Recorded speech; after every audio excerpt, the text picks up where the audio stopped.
for a moment you're perusing the fiction in your local bookstore. You pick up a novel only to discover that it's a large print book, but bizarrely the lines run across the entire double-page spread. Confused, you put the book down and pick up the next one. This one the designer has laid out to be more like a magazine than a traditional novel. The pages are full of pull-out quotes, bold headlines and several columns of text on each page. After trying to read a couple of pages, you put it down in disgust. The final book that you pick up is the craziest of all. Instead of reading from front to back, the designer has reversed the order of the book. You start on the last page and work your way forward to the start of the book. What the hell's going on? That's not what a novel is supposed to look like. It's not how it's supposed to work. You see, we've got certain expectations when it comes to novels. There's a certain layout that designers work within the constraints of. They produce beautiful covers, sure, and gorgeous typography and an enjoyable reading experience, but they don't mess with the fundamental layouts that are consistent across all novels. Why do we accept that this is sensible best practice for design of novels and yet reject it when it comes to the web? There's a real disdain amongst web designers towards the idea of convergence, the idea that all websites are beginning to look the same.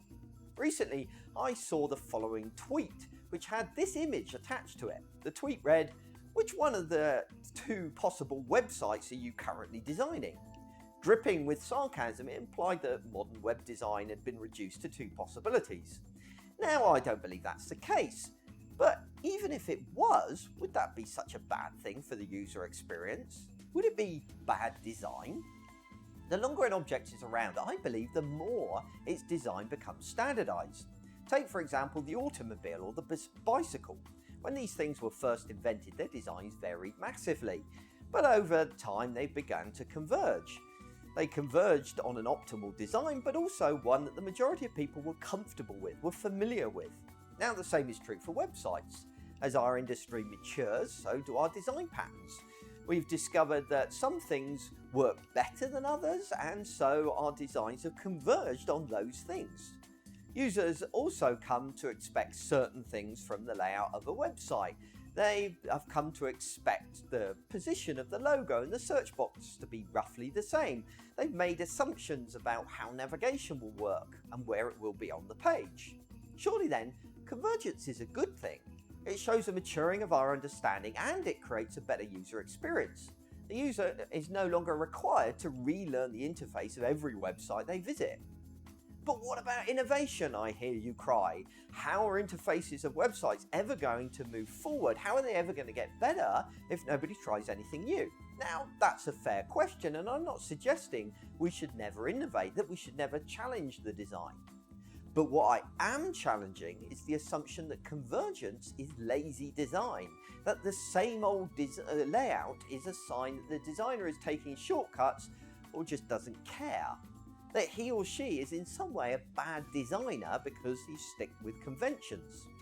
Instead, I believe that we should see sticking with conventions as the sensible option. We should see it as the thing good designers do. That we should have good reasons for breaking with these conventions. A better reason than us simply tiring of the same old designs, working within the same old constraints. After all, good design is about working within constraints. Book designers have been doing this for years, but they still have got a lot of latitude in their designs without necessarily changing the underlying reading experience. Car manufacturers produce stunning designs, all within the best practice that has emerged within their industry. Why then can't we accept that web design has some emerging expectations and best practice? Why can't we embrace those constraints? After all, we produced some amazing designs in the early days of the web when we had limited colour palettes, a handful of systems, fonts and more constraints than you can shake a stick at.